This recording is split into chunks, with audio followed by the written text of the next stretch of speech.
Hello everyone. तो हम जो है आज कंटिन्यू करेंगे एथिक्स का पार्ट 5। ठीक है। और हम अभी क्या कर रहे हैं, जो हमने जैसे रामायण, महाभारत, भक्ति मूवमेंट, सूफी मूवमेंट और इस्लाम, ठीक है, इन सब से अब कर चुके हैं। अब आगे क्या करेंगे हम जो है पहले सिखिज्म से सीखेंगे। सिखिज्म से जैसे सिखिज्म भी बहुत इंपॉर्टेंट, क्योंकि एथिक्स के अंदर बार आता है, थ्योरी भी आता है और इसको हम जो है केस स्टडीज के अंदर भी यूज़ कर सकते हैं। एक तो ये, एक है जैनिज्म। 2025 में क्वेश्चन मिला है एथिक्स के अंदर। ठीक है, 2025 क्वेश्चन आप एथिक्स का पेपर देखा होगा आपने। और हम पढ़ेंगे बुद्धिज्म। जैसे ये आप थोड़ा सा देख करवा देगा आपका आर्ट एंड कल्चर भी। ठीक है, तो सबसे पहले हम सिखिज्म से पढ़ते हैं। सिखिज्म में अब क्या है, सिखिज्म में पहले करेक्टर से सीख लेते कुछ, जैसे जो अपने वो गुरुदेव से है। फर्स्ट पहले तो इनके वो सत्य क्या है, ट्रूथफुलनेस। गुरु नानक जी ने क्या कहा वो भी आगे देखेंगे। सत्य, ट्रूथफुलनेस मतलब क्या होता है इनके लिए, हाईएस्ट वर्च्यू है सच बोलना। वर्च्यू मतलब होता है गुण। सबसे बड़ा गुण जो है एक सिख के लिए वो है कि सच बोलो। ठीक है, बुरा मत करो किसी के लिए। Must be practised in words, thoughts and deeds. मतलब क्या है कि तुम्हें जो तुम बोलो सच बोलो। सोचो भी, अगर ये तुम किसी के लिए गंदा सोचते हुए, वो भी तुम्हारे गलत कर्म है, वो भी एक वर्च्यू नहीं है, वो भी एक गुण नहीं है। और डीड्स तो तुम्हें पता ही है। ठीक है, तो क्या इसका मतलब होगा, एथिकल कंडक्ट होना चाहिए। Ethical conduct. सेकंड, सेवा, सेल्फलेस सर्विस। लंगर में तो आपको बताइए, जैसे लंगर में भी आया था question, selfless service highest form है, हाईएस्ट फॉर्म ऑफ डिवोशन। अगर तुम भगवान को प्यार करते हो ना, तो लोगों की सेवा करो, क्योंकि भगवान ने अगर तुम्हें उस काबिल बना दिया कि तुम लोगों की सेवा कर सको, तो उससे बढ़िया क्या ही है। ठीक है, तो सर्वेंट लीडरशिप। जैसे कि आप कभी अगर आप वहाँ पर जाएंगे, क्या कहते हैं, अमृतसर, तो वहाँ पे इतने अमीर अमीर लोग भी वहाँ पे सेवा कर रहे हैं, जूते रखते हैं और वो भी सर पे लगाते हैं, तो मतलब वो बहुत बड़ी बात हो जाती है कि वहाँ पर मतलब सब इक्वल है। ठीक है, निर्भय, निर्भय, फियरलेस। देखा ही होगा आपने तो पंजाबियों को, fearlessness, courage in administration. Courage in administration मतलब ये तो आप उस पर लगा रहे हैं कि अगर आप एक सिविल सर्वेंट है तो आपको मतलब सिखिज्म से ये सीखना चाहिए कि फियरलेसनेस, कि अगर आपको कोई गलत करवा रहा है या फिर कोई बोलता है कि आपको गलत करना चाहिए, आपको फियरलेसनेस दिखानी चाहिए और वहाँ पर आपको वो जो सही है वही करना चाहिए, एथिकल कंडक्ट करना चाहिए।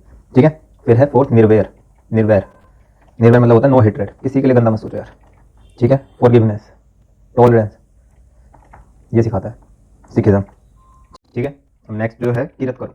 किरत करो मतलब क्या होता है, ऑनेस्ट वर्क। किरत करो मतलब अच्छा काम करो, honest work.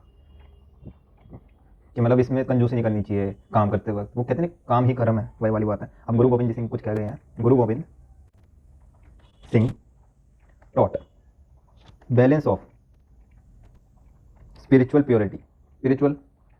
Purity and moral courage in action. जैसे डट के खड़े रहे थे वो इन एक्शन, कि तुम्हें अगर करेज भी दिखानी पड़ रही है ना अपने सीनियर के लिए भी, कि वो अगर कुछ गलत कह रहे हो और तुम्हें मतलब वहाँ पर करेज दिखानी, तुम्हें करेज दिखाना चाहिए, अगेंस्ट खड़े होना चाहिए, क्योंकि तुम्हें करना है ऑनेस्ट वर्क। कीरत करो भाई, सेवा मतलब सेल्फलेस सर्विस करो पब्लिक को लेकर। सत, truthful, truthful to your self, to the public, to everyone, to the administration. ठीक है, फियरलेसनेस, निर्भय, करेज रहनी चाहिए एडमिनिस्ट्रेशन में, जो कि अभी हमने यहाँ पर भी पढ़ लिया। और क्या है, नो हेट्रेड, किसी के लिए हेट्रेड भी नहीं, तुम्हारे सीनियर के लिए भी नहीं होनी चाहिए, किसी और चीज के लिए भी नहीं होनी चाहिए। तुम्हें बस एक सत्य, टॉलरेंस, फॉरगिवनेस के साथ चलते रहना चाहिए। जैसे सारी चीजें एक ही चीज में आ गई, तो मतलब सब चीजें घूम फिरकर एक ही चीज सिखाती है एथिक्स के अंदर, वो है अच्छे आदमी बनो। ठीक है, दैट इज यूजिंग, अगर तुम्हें किसी ने पावर दिया तो रिस्पॉन्सिबिलिटी के साथ उसको यूज करो, रिस्पॉन्सिबली। ठीक है, एक कोट है, he who sees all man as equal is truly religious. क्या बात है, इज ट्रूली रिलीजियस।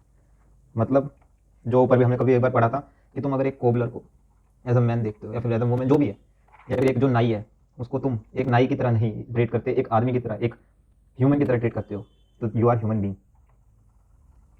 वही कहते हैं, ह्यूमन बींग से बींग ह्यूमन बनने में लोगों की उम्र निकल जाती है। उम्र 100 साल निकल जाएंगे, बन नहीं पाते। इसलिए क्या कहते हैं, इस फेज में ना एथिक्स लाओ। अगर तुम्हारा कोई चीज़ मन कह रही है कि ये चीज़ गलत है, तो उससे करने से पहले दफा सोचो। अगर तब भी तुम्हारा होता है कि यार ये this is my last option और मेरे को कोई ऑल्टरनेटिव नहीं है, या फिर किसी को दुख नहीं पहुंच रहा है इससे, तो वो चीज़ कर सकते हो। लेकिन तब भी तुम्हारी कहीं ना कहीं इंटीग्रिटी पर सवाल उठेगा। तुम्हारी जो कॉन्शियस है ना, वो तुम्हें तंग करेगी रात में जब तुम सो रहे होंगे। समझ रहे हो? ठीक है, एक और एक कंक्लूजन में लिख सकते हो आप, like Guru Nanak ji teaching of Kirat करो मतलब ऑनेस्ट वर्क। देखो हमने जो ये टर्म है, ये हमने एक कंक्लूजन के अंदर यूज कर सकते हो। जैसे कि अगर आपको वहां पर ऊपर यूज नहीं कर पाए तो नीचे यूज कर लो, और ये तो बना बनाया एकदम वो है। ठीक है, किरत करो, a public servant must earn trust and authority through honest diligent service. किस लिए? खुद के लिए नहीं, लोगों के लिए यार। नॉट पोजीशन और प्रिविलेज। कितना अच्छा है ना। एक, the practice of langar at Golden Temple is a living example, living example of ethical equality, वहाँ पर नहीं है ये रिलीजन की हिंदू है, सिख है, मुस्लिम है, जैन है, बुद्धिज्म है ना, equality and dignity where no religion और hierarchy matters, where no hierarchy exist in service. तो अब आगे चलते हैं, आगे है जैनिज्म। ठीक है, जैनिज्म फिलोसफी। अगर आपको एक ही निमोनिक पता होता ना, तो अब 2025 का ये वाला क्वेश्चन कितने नंबर का था, 10 नंबर का था, कितने नंबर जो भी था याद नहीं, हम लोग नंबर तो थ्योरी का क्वेश्चन था, शायद 10 नंबर का था, कर लेते। क्या है निमोनिक? शाबाश, शाबाश जैन, शाबाश। ठीक है, ऐसे क्या है? सत्य। ठीक है, ए से क्या है? अहिंसा। 5 ट्रुथ वो नहीं आपके 5 नोबल ट्रुथ। ए से क्या फिर से? अपरिग्रह। बी से क्या है? ब्रह्मचर्य। फिर से ए से क्या है? अस्तेय। और एस से क्या है? त्यागवाद। देखें, शाबाश। एस सत्य, ए अहिंसा, अपरिग्रह, बी ब्रह्मचर्य, अस्तेय, त्यागवाद। ठीक है, एक एक करके समझते हैं इसको। पहला क्या है? अहिंसा। अहिंसा, नो हार्म। आपको पता ही है ये तो भाई साहब, टू एनी लाइफ। आपको पता है कि जो मतलब यहाँ के वो जैन फॉलो करते हैं, वो एक मास्क भी पहनते हैं, एक झाड़ू रखते हैं हाथ में। क्यों? क्योंकि अगर यहाँ पर चीटी बीटी है, कुछ भी है, या फिर यहाँ से जो बैक्टीरिया या फिर कोई भी हम वो होते हैं, क्या कहते हैं, स्मॉल इंसेक्ट्स, वो भी गलती से अगर मुंह के अंदर चले और उनकी डेथ हुई तो उसकी वजह से यहाँ पर साइड में झाड़ू मारते मारते चलते हैं, जिससे कि कोई भी इंसेक्ट उनके पैरों में ना आए और उनकी मौत हो जाए। तो नो हार्म मतलब एकदम एक्सट्रीम केस है, तो no harm to any life है बचपन के लिए। ठीक है, इसके अंदर क्या आ गया? जैसे आपका एनवायरमेंटल एथिक्स भी आ जाता है। एनवायरमेंटल एथिक्स में आप जैन को यूज कर सकते हैं, जैनिज्म को, सॉरी। क्यों? क्योंकि ये कहते हैं कि पेड़ों को भी मत तंग करो, पेड़ों को भी, नॉन नेचुरल थिंग्स को भी मत तंग करो। ठीक है, इमोशनल रेगुलेशन मेडिटेशन में होता है। ठीक है, दूसरा सत्य। सत्य मतलब क्या होता है? ट्रूथफुलनेस। हर बंदा सिखाएगा आपको सच बोलना, तो लेकिन इंसान कहाँ जाए? Speak truth that doesn't hurt others. Truth must be combined with sensitivity. मतलब तो आगे होगा सेंसिटिविटी इसका। एथिकल कम्युनिकेशन मतलब क्या इसका? मान लो मैं सच बोलता हूँ और इसकी वजह से किसी और को दुख पहुंचता है, तो मेरा सच एक टाइप से एथिकल नहीं है जैनिज्म के हिसाब से। अगर मैं सच को छुपाता हूँ, जिससे कि मतलब वो उसको हार्म नहीं करेगा, अगर मैं सच को छुपाऊंगा तो वो उसका फायदा ही करेगा, तो वो चीज़ मेरे को लगता है कि एथिकल है। ऐसा ही जैनिज्म भी बिलीव करता है, मतलब जो जैनिज्म बोलता है ऐसा मैं भी बिलीव करता हूँ। सॉरी, उल्टा हो गया। ठीक है, उन्होंने रिवर्स हो गया। ठीक है, थर्ड अपरिग्रह। अपरिग्रह मतलब होता है नॉन पोजेशन, मतलब वो नहीं होता एक मटेरियलिस्टिक, उसके खिलाफ है ये। रिनंसिएशन मतलब क्या होता है? त्यागना। Renunciation of grid and materialism. भाई मटेरियलिज्म आ गया वर्ड, अच्छा वर्ड है मटेरियलिज्म। तो क्या? एथिकल ऑस्टेरिटी, सन्यासी बनना चाहिए, एथिकल। मिनिमलिज्म में बिलीव करते हैं ये। ठीक है, फोर्थ ब्रह्मचर्य। ब्रह्मचर्य मतलब क्या होता है? एक मतलब अकेले जीवन, मतलब वही control over sensual and emotional urges. वो है ना एक 4 घर नहीं अपने यार, पहले आपको गृहस्थ हो गया, ब्रह्मचर्य, गृहस्थ, फिर अरण्य और फिर संन्यास। ठीक है, पहले मतलब आपको अपना पढ़ाई करनी चाहिए, तब कोई मोहमाया में नहीं फंसना चाहिए, फिर अपना घरेलू जीवन स्टार्ट करना चाहिए, फिर आपको पहाड़ों पे जाना चाहिए, फॉरेस्ट के अंदर पढ़ाई करनी चाहिए, मतलब थोड़ा सा, फिर सन्यासी बन जाना चाहिए, ऐसे कुछ है। Urges, moral discipline in public and private life. Public and private life क्या सिखाता है? Self discipline. खुद भी नोट सुनाइए, याद रहेगा वैसे तो। ठीक है, फिर क्या? अस्तेय। अस्तेय क्या होता है? Stealing, never take what is not voluntarily give, whether physical objects, मतलब देखना भी कहाँ जाएंगे अभी, फिजिकल ऑब्जेक्ट्स, आइडियाज, क्रेडिट्स। समझ रहे? जो चीज़ तुम्हारी नहीं है वो चीज़ तुम्हारी नहीं है, उस पर अगर तुम अपना हक जमान लगे तो वो चीज़ गलत है। कि सामने से तुम्हें कोई चीज़ नहीं दे रहा और तुम उसको ले लेते हो, जैसे मान लो अवार्ड शो हो रहा है, वो आपने फ्रेंड्स में देखा है, जो होता है वो अवार्ड ले आता है, किसी और का होता है वो ले आता है, तो वो जैनिज्म के हिसाब से गलत है, जो कि गलत भी था ऑब्वियसली। ठीक है, फिर है त्यागवाद। त्यागवाद क्या होता है? Truth is relative. त्यागवाद मतलब मैं आपको एक कहानी सुनाता हूँ। हाथी है, ठीक है, और 4 लोग खड़े हैं, कोई उसकी पूंछ पकड़ रहा है तो कह रहा सांप है, कोई अगर उसके पैर छू रहा है तो कह रहा खंभा है, कोई कुछ। तो हर एक जो भी बंदा, मतलब जिसने दांत देखे वो कुछ और बोल रहा है, तो हर बंदा जो भी उसको देख रहा था, हर एक के अपना, जैसे एक कहते हैं 9, यहाँ पर एक बंदा खड़ा है उसको दिख रहा है वो 9 है, यहाँ का जो बंदा खड़ा है उसको दिख रहा है 6 है, या फिर उल्टा जो भी है, तो इसलिए कहते हैं त्यागवाद। Truth is relative. इससे क्या होता है ना, प्रमोट करते हैं टॉलरेंस, कि तुम्हारी बात भी सही हो सकती है, इसकी वजह से क्या होता है, लड़ाई झगड़े कम होते हैं। टॉलरेंस, ह्यूमिलिटी और डायलॉग, एक कंस्ट्रक्टिव डायलॉग बनता है, डायलॉग्स, ठीक है। डेलिब्रेटिव डेमोक्रेसी में कर सकते हैं, जैसे डेमोक्रेसी होती है, हर एक का व्यू अलग होता है, इसका मतलब ये थोड़ी ना कि सामने वाला गलत है, क्या पता एक वो भी सही बोल रहा हो अपनी पर्सपेक्टिव से, उनके पर्सपेक्टिव से देखा जाए तो वो चीज़ आती है, ठीक है। इसके अगर हम कंक्लूजन लिखना चाहे तो क्या है, इन रिजॉल्विंग, मतलब केस स्टडीज के अंदर यूज कर सकते हैं, public disputes one must adopt the Jain ethics of Syadwad, recognizing that multiple truths may exist, thus promoting tolerance and compromise, ठीक है। एक और अगर हमें इसका वो लिखना है तो हम ये लिख सकते हैं कि अहिंसा इन Jainism goes beyond non-violence. It calls for a lifestyle that minimizes harm in all aspects,